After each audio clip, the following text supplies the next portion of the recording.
custom bonded warehouse. Now it has been clarified in notification 42, which says, or circular 42, which says, for the purpose of the above notifications concerning supply to a registered recipient at a concessional GST, registered principal place of business or a registered additional place of business shall deemed to be registered warehouse. Okay, so now the registered warehouse is either his recipient, unka principal place of business or additional place of business. Going by this update, the new interpretation which has come into the picture is you can supply only to the port or to his principal place of business or to his additional place of business. इसके अलावा नहीं कर सकते आप. Because that's what it is, right? Port or ICD, land custom station, from where the goods are exported, or to a registered warehouse, from where the goods will be poured. So, registered warehouse now we have said is principal place of business or additional place of business. तो वहाँ पे आप principal place of business. आपके registered warehouse. Whatever is can be a principal place of business in your GST registration. Be sent by transport. Registered, अरे sir आपका principal place of business तो आपके GST में देखा होगा ना, what is your principal place of business? वहाँ पे या additional place of business, यानी it can be an office or a warehouse, whatever. But it should be there on your read. तो आप कोई temporary warehouse भाड़े पे लेके वहाँ पे consolidate कर रहे हो तो वहाँ पे नहीं चलेगा. Transport to be sent and they pick up from the transport, that is not possible. आप ट्रांसपोर्ट पे कहाँ बेचते हो? बॉम्बे बेचते कहाँ? सर बॉम्बे बेचोगे आप? अभी में तो बॉम्बे में नहीं बोलोगे, किसी भी बॉम्बे में दे दो. नहीं, they pick up the cargo. So if they pick up, so that's from your person. He's going to pick it up and directly take it to the port. Okay. So then there is no issue. Okay. So it's direct to the port. Then there is no issue. Okay, sir. And last and the most important part, and I know a lot of people are going to get disheartened with it. It says, when the goods are exported at the concessional rate, the recipient, sir, you have filed a shipping bill where you have given a GST number, tax invoice and details. You are obligated to submit a photocopy or a copy of shipping bill to your supplier and to the GST authority. जो जिसमें GST office, shipping bill का copy उनको दे देना है. खत्म हो गई. नहीं, इतनी जल्दी नहीं करेंगे हम खत्म. ये आप बोल रहे वाले थे खत्म हो गई कहानी, इसके लिए वो कहानी को हमने समझ लिया था कि ये कहानी के प्रॉब्लम है. So there is a circular which says if registered recipient may, if required, exclude commercial sensitive information on the shipping bill which is submitting to the supplier. यानी अगर आपके कोई कमर्शियल इंफॉर्मेशन है, जैसे आपके बायर का नाम, डिटेल, प्राइस, राइट, तो आप जो फोटोकॉपी करते हो उसके फिर व्हाइट कलर मार के री फोटोकॉपी करके फिर दे दो. अच्छा, यही संभव है. यही संभव है, यही संभव है, इसके अलावा कोई संभव नहीं है, राइट. बट रिमेंबर, अगर आपके पास 4 सप्लायर है, आपको चारों को देनी है. जितने आप सप्लायर हैं, अगर आप मल्टी कार्गो कर रहे हो तो आपको चारों को देनी पड़ेगी. Every line item will have every supplier. हर एक लाइन आइटम में हर एक सप्लायर है. मीनिंग अगर मैं एक ही मटेरियल 4 सप्लायर से ले रहा हूं, मैं 1 लाख शर्ट बेच रहा हूं और मैं ये 3 जन से ले रहा हूं, 50,000, 25,000, 25,000. मैं इनवॉइस में, मैं शिपिंग में एक लाइन आइटम नहीं बना सकता. शर्ट 1 लाख, मुझे शर्ट 50,000, शर्ट 25,000, शर्ट 25,000 करनी पड़ेगी, क्योंकि फिर मैं लाइन आइटम 1 में बोलूंगा मेहता साहब का नाम, लाइन आइटम 2 में इनका नाम, लाइन आइटम 3 में इनका नाम, GST नंबर और वो, और मैं तीनों को फोटोकॉपी दूंगा, अज्यूमिंग ये तीनों मेरे बायर का डिटेल नहीं जोड़ पाएंगे, right. And last and the most important, because this was addressed to you, sir, at end of everything, if within 90 days he doesn't export, you are liable to pay tax along with interest. The registered supplier shall not be eligible for the above mentioned exemption. You will not be eligible for the exemption if the recipient fails to export the goods within a period of 90 days from the date of issue of tax invoice. So ये पूरी कहानी आपके ऊपर है. करो आपकी मर्जी, security लो नहीं लो, पूरा अमाउंट लो, बोलो एक्सपोर्ट कर ले, सब कुछ हो गया, रिफंड ले लेना, चॉइस आपकी है. Decide the way you want to work it, but this is an option available. Now please understand, this is practically, and I've seen lot of people making a mistake here. ये purchase पे point 1 है, outward क्या है? Outward is zero rated. Lot of people do purchase 0.1, outward 0.1. And I'll tell you, अगर ये आपने किया और उसके बाद LUT भी नहीं है, समझ लो you have done a suicide, because आपका paid liability 28% है, जो कि 2 लाख, 3 लाख, 4 लाख है, जो अभी आपको GST में तो भरना ही पड़ेगा, आपके पास LUT तो है ही नहीं. So this principle was what? Why was this introduced? The introduction was I was doing purchase at 18 and I was doing it LUT. तो मेरी जो 18 जा रही थी ना, उसको बचाने के लिए they introduced 0.1. Remember we said purchase at applicable GST, so the GST is 0.1. I pay 0.1, I do under zero rated under LUT. Alright, I do under LUT. Lot of people say ऐसा नहीं था, मेरे पास बहुत credit पड़ी है, उसको utilise करना है तो क्या करूं? क्या 0.1 करके पेड करो. But outward cannot be 0.1. Table 6 में ढूंढते हैं सर, टेबल 6 में हमने देखा, हमको अपलोड करना है, 0.1 नहीं दिख रहा है सर, कभी भी नहीं आएगा 0.1 जिंदगी में, because export or your outward supply is zero rated. Either it can be full paid or it can be LUT. 0.1 करोगे तो फंस जाओगे, right? So don't do 0.1. At least if you are doing anything mistake, I will in fact, and there is no backup or no recourse. I'll give you a simple understanding of recourse in case if you want to. All those who do not have LUT, पहले तो सबसे पहले LUT ले लो, use करो या नहीं करो, LUT ले लो. So what happens is, at least at any given point of time, if you mistake it or do any error, you can take it and consider this or request for an amendment to do it at LUT, because you already have LUT. और LUT रहेगा तो आपका outward payment नहीं है, input पे आपकी input credit बन जाएगी. पर अगर आपके पास LUT भी नहीं है और आप गलत पेड करते हो, तो आपकी लायबिलिटी GST में पूरी पेमेंट की हो जाएगी, which is 18%. यहाँ से जाएगा पेड में 18%, यहाँ से तो जाएगा 0.1%. 18 और 0.1 कभी मैच नहीं करेगा, कभी रिफंड नहीं मिलेगा. इनफैक्ट यहाँ से जाएगा ही नहीं, क्योंकि आपने तो कुछ गलत गड़बड़ वाला डिसाइड किया है. So these are big challenges. Please make sure this very. Lot of people are making this mistake. 0.1 में लेके 0.1 में एक्सपोर्ट. 0.1 एक्सपोर्ट हो ही नहीं सकता. अरे आपको मैं 0 दे रहा हूँ, 0.1 क्यों भरना है? हमको कोई बोल रहा था 0.1 पे ITC चाहिए. हाँ, तो जब मैं आपको दे रहा हूँ वो 0, LUT 0, राइट? परचेज में 0.1 रखा है हमने, उसका एक रीजन है. 0.1 is because there are two reasons. One, I want a connectivity where it is going last mile. And lastly, I cannot make it 0. अगर मैं 0 कर दूंगा तो exempted हो जाएगा, मेरा input credit के प्रॉब्लम आ जाएगी. So I need a 0.1. So 0.1 is like a notional. And when I say 0.1, I say 0.1 IGST. अगर CGST, SGST है तो 0.05, 0.05. This is settled rule. There is no issue, no dispute at all. But how come then merchant exporter, then how will it take ITC for that? How it takes ITC? Why will you want to take an ITC sir? जब मेरा 1 करोड़ के रुपए, 1 करोड़ का जब purchase था, पहले 18 लाख रुपए दे रहा था, आज मैं 1 करोड़ के ऊपर 1000 रुपया दे रहा हूँ. Even if it is if even we were discussing this, there is no clarification on paper that it can be taken. At the same time, what he rightly puts up is correct. There is no clarification. You can't take it. So if you can take 1000, fine, you will commit. But अगर नहीं भी ले सका sir तो 1000 रुपया है. 0.1 on 1 crore. You would want to just leave it. Because I was paying 18%. If I was putting an average of 18, I was paying 18 lakh rupees. तो अगर मेरा 17,99,000 रुपये बच गया है, तो it's fair deal to pay 1,000 rupees as service charge. But there is one benefit of going into paid method other than going LUT, because LUT refund came only after the end of the year, financial year. No sir, monthly. Monthly sir, चालू हो गया. Relevant date is the end of the No sir, relevant उसमें dispute है, relevant date is monthly sir. There has been a very clarity. चालू हो गया sir. Because in case of lot of dispute have been there. as soon as the carrier moves out of India, you can apply for a refund. But in case of this, no sir, this has been, I agree to you. In fact, I had a write up on this and we had discussed this. Relevant date is lot of people like you and very senior people I know also have been discussing this, and that's why that would have been a scenario we would have never got a refund of. I know sir, but it is very clear for this relevant date is because there are two disputes. I have working on this.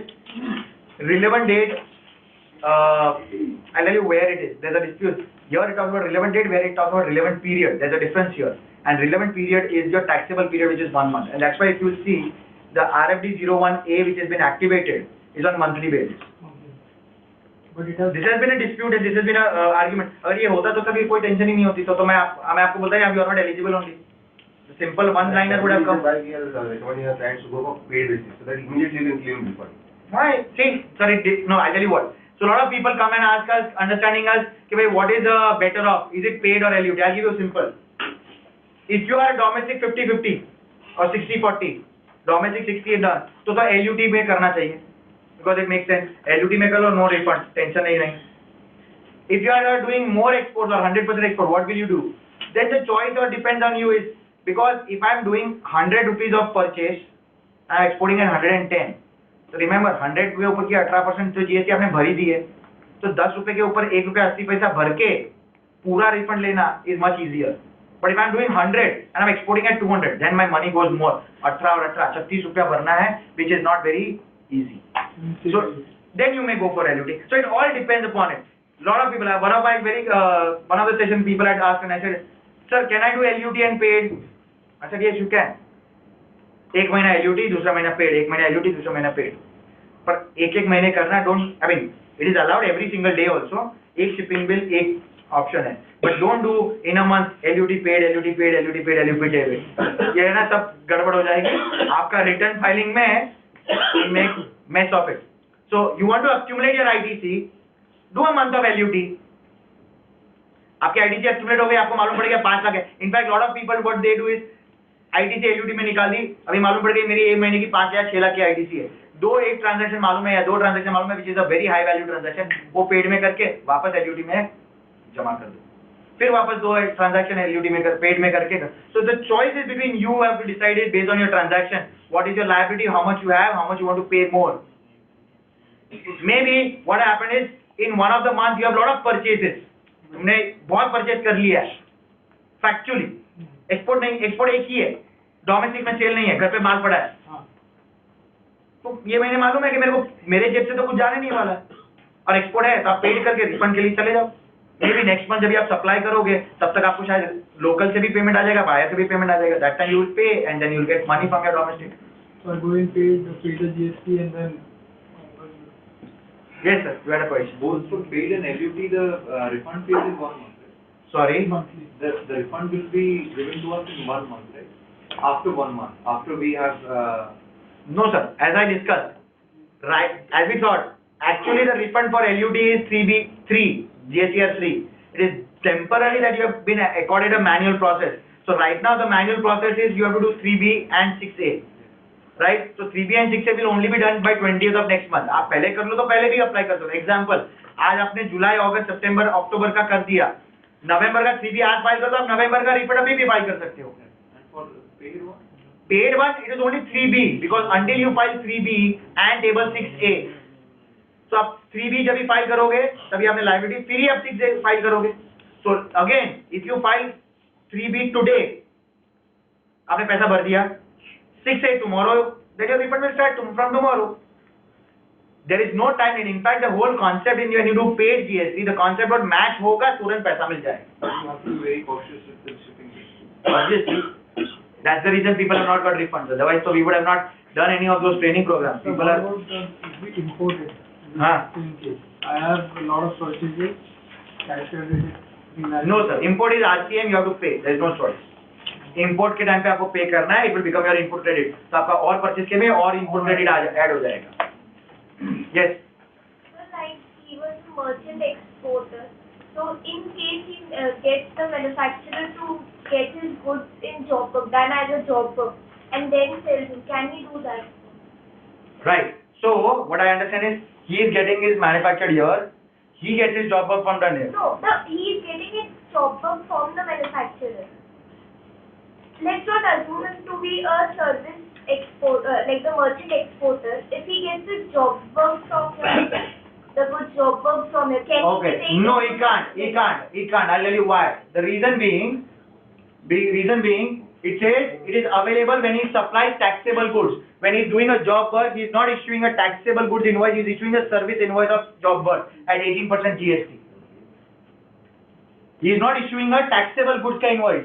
He is getting the raw material, processing it, sending it on DC. Delivery चालान पे आया, delivery चालान पे गया. He is issuing service invoice of only the job work charges. and he's going to charge under HSC, so ये applicable नहीं होगा. So, but then for him, can he take it as input tax credit?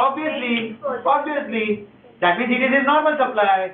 So पूरा normal supply, all purchases will come as input tax credit. He will have to pay 18% on the job work charges. But please understand, it is not how will you do job work? You'll have to get raw material from him. तो वहाँ पे 18% देंगे, उनसे packaging material लेंगे, वहाँ पे 28% देंगे, इनको कुछ प्रोडक्ट का परचेज का देंगे. So he's already paid all those taxes and then he's going to get credit.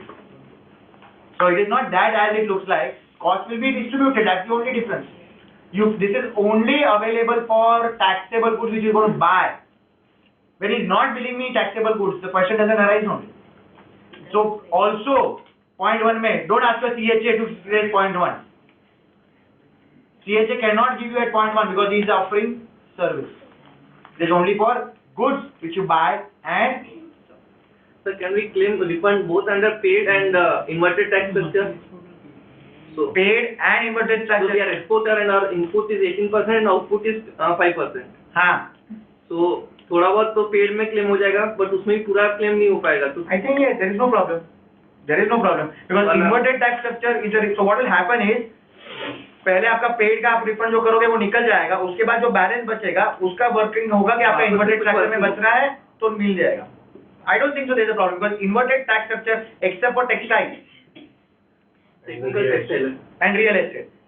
Textile में मुझे मालूम है because real estate is domestic business but textile I know it is not allowed. So inverted tax structure अगर textile में है तो नहीं मिलेगा, but otherwise normal inverted tax structure as you said real estate or so we have plastic products but वो technical 65 heading नहीं आता है तो textile में ही आ जाएगा.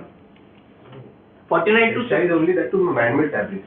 जो भी टेक्सटाइल में अगर इन्वर्टेड टैक्स स्ट्रक्चर है अगर है तो प्लास्टिक प्रोडक्ट है तो नहीं होगा. रॉ मटेरियल आपका सिंपल है, अगर रॉ मटेरियल आपका 18 है और एक्सपोर्ट आपका 5% बट इसलिए हो रहा है कि टेक्सटाइल के अंडर नहीं आ रहा है. पर्टिकुलर FIPC जो बैग है वो सेपरेटिंग नेचर से टेक्सटाइल के अंडर में आता है. Then there will be generally 39 but it comes under 63. There will be a value addition also ना आपका. सर 18 से 5 नहीं होता, इतना मार्जिन नहीं है. मुझे क्या मालूम. ठीक है, तो 5 से 10% तो हो जाएगा, 8% का सवाल है. देख लो how you can utilize it. Alright, second question. हाँ बोलो. सर रिबेट जो क्लेम किया था उसमें जैसे एक्साइज का जो रिबेट था तो उसमें क्या हुआ है कि पूरे का पूरा रिबेट नहीं मिला. सपोज 100 रिबेट क्लेम किया है तो 90 रिबेट मिला एंड अगेन 10 ITC मिल गया है, मतलब सेंट्रल ट्रेड पहले यूटिलाइज किया था वो मिले, तब उसको कैसे लेना है? क्योंकि ट्रांसफर में दिखेगा ना ECR में आपको मिल चुका है ना ऑलरेडी. वो अभी अक्टूबर में मिला. ट्रांसफर सपोज फाइल हो गया, ट्रांसफर अभी एडिटेबल है ना, बट उसको भी कौन से मतलब अंदर ER1 में भी नहीं. डोमेस्टिक ये मेरा फोर्टे नहीं है, but transfer is what it is, editable है. But yes there are challenges which are there. I tell you what you are saying is assume ये तो अभी एडिटेबल था, अगर नहीं होता तो क्या. एंड वो भी उसका कोई प्रोविजन नहीं है ना कि ये कैसे. समझ गया आप जो बोल रहे हो, अगर नहीं होता तो क्या. लेट्स अज्यूम ट्रांसफर एक बार मैंने सबमिट कर दिया, I can't do it. There is no answer right now. Sir is there an answer? Transfer the video letter to the department that this is what has happened. Has happened after filing. I give you this similar example from an export perspective. I got some machine or I got some without in a duty free or duty benefit advance license में या EPCG में. अभी I want to pay that duty. Now my original duty is calculated on CVD and SAD. If I go back and pay today, will I be allowed to pay IGST or will I be paying CVD or SAD? If I pay CVD and SAD, will it come to me as excise credit? मेरा ER1 तो file हो चुका है, transfer भी file हो चुका है, सब कुछ हो चुका है, और वो आज नहीं हो सकता है, शायद आज भी नहीं हो, मैं 2 साल के बाद करूँ. So there are issues which are unresolved. Then how are you going to pay? Am I going to pay IGST on that later on? Because मैंने लाइसेंस सबमिट किया, कुछ शॉर्टफॉल आया 5% का. I pay duty with interest. Interest is okay, but duty तो मेरे को convertible है ना BCD के सिवाय. So what about that convertible portion? हुआ है ना? वही मैं I understand. All right. I wanted to, I mean, do this. Obviously, this is not the right time because as we speak today, this has been reworked out. I do not know what has happened. Some of my colleagues are looking at it. So there's a webcast already happening for the new foreign trade policy. I think it must have been completed by now. So the new foreign trade policy midterm review is already announced today. If you can go back and check the website dgft.gov.in, you will get some updates on it. I'm just going to give you a glance of it just to give you an idea. Obviously, please remember this is, you'll have to take this with a slightly pinch of salt. This may be amended based on what has been announced today. Mainly there are two kinds of incentives available. One is customs, which is duty drawback, and the balance comes from DGFT, which is your MEIS, SCIS, Advanced License, DFIA, EPCG or URL EOU unit. So in drawback, until September, you had higher and lower both. That is a higher drawback is drawback consisting of excise portion, CVD portion, as well as service tax. And you had a lower portion which was only the basic custom duty portion. So if you are claiming higher drawback for July, August and September, your input credit is not available to you. No ITC whatsoever is available to you because you are claiming higher drawback. From October onwards, there is only one drawback because whatever you are paying as CVD, erstwhile CVD, erstwhile excise duty, erstwhile service tax is now become IGST, and that is all standard or input tax credit is available. Input tax credit is available, right? So how was the policy? अरे बेकार मत बोलो यार, इन लोग डर जाएंगे. They have just included MEIS बढ़ाया है, टेक्सटाइल सेक्टर में, लेबर इंसेंटिव सेक्टर में. हाँ. 2% बढ़ा. वो तो 4% होता हो गया, 15 दिन पहले अनाउंस हुआ था. वही चीज है, बस जो पुरानी चीजें कर चुके हैं उसको रिव्यू में कोलेक्ट करके दिया है. Nothing, not a single piece. So we did not waste our time. We were good here. All right, maybe, but still we'll review it. So custom duty now is the only portion. Why custom duty is only portion available under drawback? Because custom duty is still chargeable. GST में नहीं है वो. It's cost to you. So if I buy something, I import something, I pay custom duty, manufacture and export. तो वो custom duty मैं cost में गिनूंगा. I'm indirectly exporting taxes. To refund that, I get duty drawback. Hypothetically, tomorrow if custom duty becomes part of GST, then drawback बंद हो जाएगा. Okay, ये होगा नहीं कभी भी, टेंशन मत लेना. So drawback is now available only at the custom portion. Only one rate is available. Effective of October 1st, you will all be eligible for drawback as well as input tax credit. There is no problem whatsoever. All right. Whatever GST you have paid, you will get back. Yes, paid or ITC, right? People who are filing. Sir वो या file करना पड़ेगा. Sorry sir, automatically जैसे आ रहा है वैसे ही आएगा, कोई प्रॉब्लम नहीं है. पहले फाइल करना होगा. नहीं सर, कोई ड्रॉबैक फाइल नहीं करना पड़ता है. ड्रॉबैक इंपोर्ट से होगा. इंपोर्ट नहीं किया. जो हम लोग पहले जो इंपोर्ट करते थे, like raw material on that. That is advanced license. Okay, and if we trade it, we do trading then. That is no trading means what trading? Import and trade. So then you don't get advanced license. But I used to claim the. Those are various scripts. That's this. GST 2 में दिखाना पड़ेगा. क्या sir? Import अगर वो लोग करते हैं हाँ. कस्टम ड्यूटी या तो appearing under GST 2. Sir custom duty is out of GST, उसको किधर नहीं दिखाना. IGST दिखाना है, वो आपका इंपोर्ट ऑफ गुड्स का इनपुट क्रेडिट में ऑप्शन है अलग से. देन ड्रॉबैक का कैसे करेंगे? तो ड्रॉबैक का कुछ ऑटोमेटिकली क्लेम है, जो पहले था वैसे ही है. GST से कोई लेना देना नहीं है. ड्रॉबैक के लिए काम करेंगे, ये पूरा ड्रॉबैक चैप्टर 3 चैप्टर 4 के लिए हम एक पूरा सेशन करेंगे for export incentive. I am only right now referring related changes which are related to GST. Chapter 3 MEIS. Anybody dealing with MEIS? ले रहे हो? अरे very good. Okay, good news and bad news. Good news is that the GST on MEIS is now nil or zero, right? So there is no GST. It was 12%, then it became 5%, and now it is 0. Second, the good news is the validity of 18 months is extended to 24 months, subject to today's any update, right? I don't know, but it has already been notified. So even if it is not any changes today, effective of October 23rd, there was a notification saying January 2016 की जो भी script है, the original period was 18 months, so your script would have been expired on 30th of June. It has got an extension of another 6 months because 24 months, so December तक valid रहेगी. और उसके बाद कोई भी script, आज any script you get it issued, they are being issued at 24 months. So the script is valid for 24 months. The only sad part is, or only difficult part is, earlier your MEIS script was used for debiting of your basic custom duty, your excise duty, or your service tax payment. Now excise and services has become IGST, you can't pay IGST, so the only utilization is BCD. So it is only basic custom duty which you can pay. Obviously, MEIS or any SEIS or chapter 3 script still remains transferable, you can transfer it. Okay? Rate कम हो गया वो sir rate और वो सब तो commercial बात है sir. Alright, coming to advance authorization. Advance authorization is a scheme where you can import raw material for manufacturing and exporting finished goods. This scheme, ideally, as we speak today, ideally there is no change. We had a change when we started in July, so it's practically what happened is हम ये scheme थी, हम ये लेके आए, फिर हम वापस इधर चले गए. So what has happened now is that all duties, basic custom as well as IGST, both are exempted under advance authorization. So you don't pay any GST, any IGST or any basic custom duty when you import raw materials, you will manufacture and export. One thing you should remember, you should do the fine print of it. It says pre-import is required, meaning पहले आप import करोगे, manufacture करोगे और फिर export करोगे. Yes. Yeah, बोलो. That was your question. So this is what you are supposed to do. You have no choice.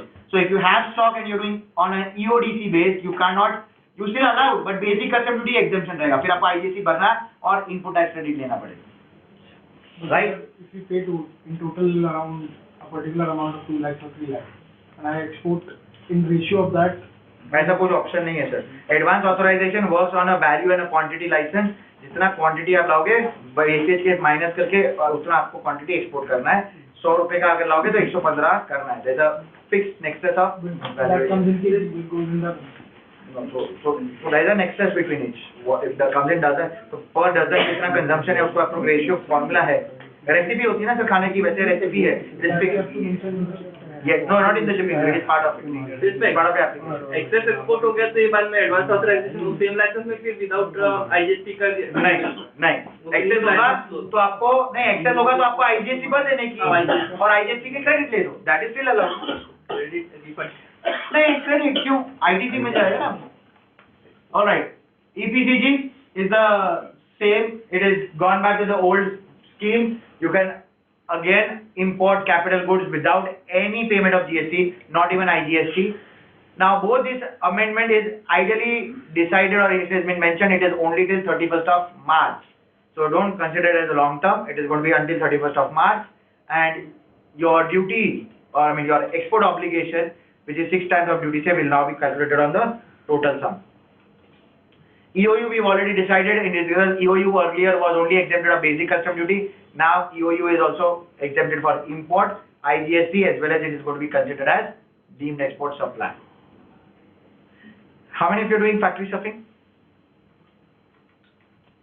Okay, I'll give you the good news rather than going into the detail of it. Okay, the good news is it has been deferred till 15th of December, and for 15th of December it will be applicable to only 15 ports as listed, wherein Nhava Sheva, Pipavav, Mundra is one of them. If you are doing any of the other ports, then it will be applicable post 31st of January, effective from 1st of January 2018. The entire e-seal module is yet to get effected. So the whole concept of e-seal, I'm just sorting it up because it doesn't really make sense to confuse you at this stage. It is not applicable for people who are doing air shipments. It is not applicable for people who are doing less than cargo shipments, LCL.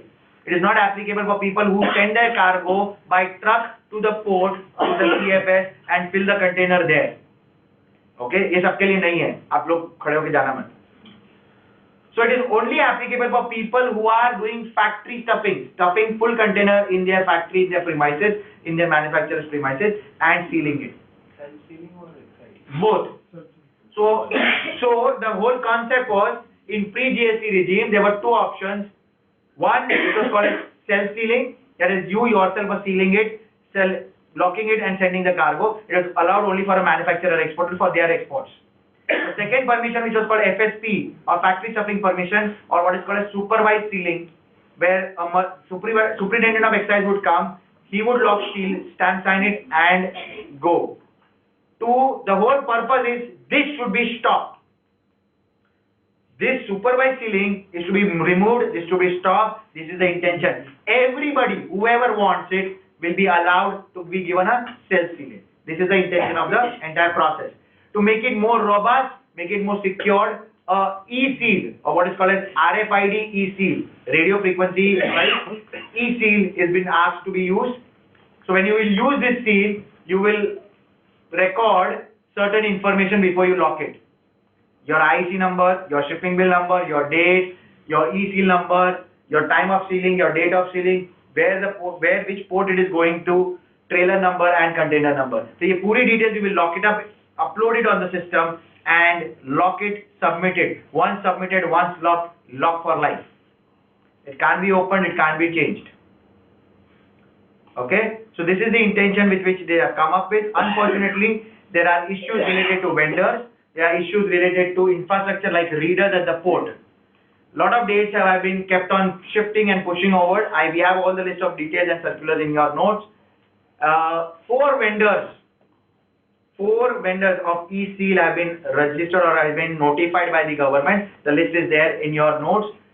You can get e-seal from them. Of course, there's a big list which is pending. They are yet to vet those people and they are going to give you. So you can get e-seals from them. There was a timeline given for people who are under self-sealing. You had to start within 8th of November. People who had FSP, that is supervised sealing, your date was 20th of November. However, on 18th November or 18th November, yes. So on 18th November, they declared that this is going to be pushed for everybody and it is going to now be effective of 15th of December for 15 locations only. Obviously 15 locations, Nhava Sheva is one of them. You can refer to notification 44, Custom Circular 44. Okay, Custom Circular 44 dated 18th of November is what has been announced. As observed, I am giving my personal opinion, please don't take it or don't record it or don't take it on a vouch. As observed, custom for this particular specific concept bets only on the last day. Meaning, if you go by the history, the earlier notification was that it will be implemented on September. On 28th of August, they came out with a push कि भाई of November होगा. नवंबर में था और push 8 नवंबर और 8 दिसंबर. फिर आया कि आपको 20 नवंबर से कंपल्सरी करना है, तो they give you a push on 18th. I'm assuming, looking at the infrastructure being not greatly developed yet, maybe on 30th or 15th or 25th or maybe 28th of December you might get a push or you may not get a push, I don't know. But watch out till the last date, it may come out. But if it doesn't come, like it was not in the earlier scenario, people under 8th November वाले जो थे जिसका already SSP था, self-sealing permission था, you had no choice. From 8th of November you had to do it. If you're doing factory stuffing. If you're still doing port stuffing, no problem, you can still do port stuffing. वो same bottle seal, same पुराना सब कुछ चलेगा. So effectively from 15th of December, 15 locations हैं जहाँ पे आपको ये करना है. Otherwise, effective of 1st of January is what the target date they have kept for all the custom stations by which the readers, the procedure and everything will be decided. If you are into factory stuffing or you need to do factory stuffing, my request would be please refer to JNPT, and I'm sure most of you are doing cargo through JNPT. Please refer JNPT circular number 147. JNPT circular number 147. I think it's a public notice number 147. Public notice 147. If I remember the date correctly, it is somewhere of 18th of November. 15th or 18th of November. Very recent one. Very perfectly, very beautifully it has been given on terms of how you are exactly on ground procedures. What you'll have to register, what you'll have to do, where you'll have to go, where you would apply for the permission. Obviously it refers only to the custom aspect of it. E-seal has to be purchased directly from the vendors. There are 4 vendors, as we said. The general price range is anything between 300 to 400 per seal, based on how many seals you want and what it is. We have been told that they require minimum of about 30 seals, but I have told a lot of people are buying 5 seals also. But 30 seal is what it is. They are having lot of backlog. So if you are thinking, even after 2 months, you will be doing factory stuffing, ले लो. Because आज नहीं तो 2 महीना, नहीं तो 3 महीना, maybe by March, e-seal is going to come. It's the reality. right? It's a reality. It's not that it is not going to be deferred always. All right, fine. We've already covered import. I mean, import is not what I just want to cover this one small part because it relates to an export related process, which is the duty calculation. The difference between an import in pre-GST regime and a post-GST regime, there are two. One, and the most important, which is non-GST regime, but since it is there, I will tell you, is if you remember or if you know or if you're aware of a concept in import, all your import duty are calculated on a concept called assessable value. And assessable value means EIF plus 1%. 1% landing charges was fixed. Recently, by Supreme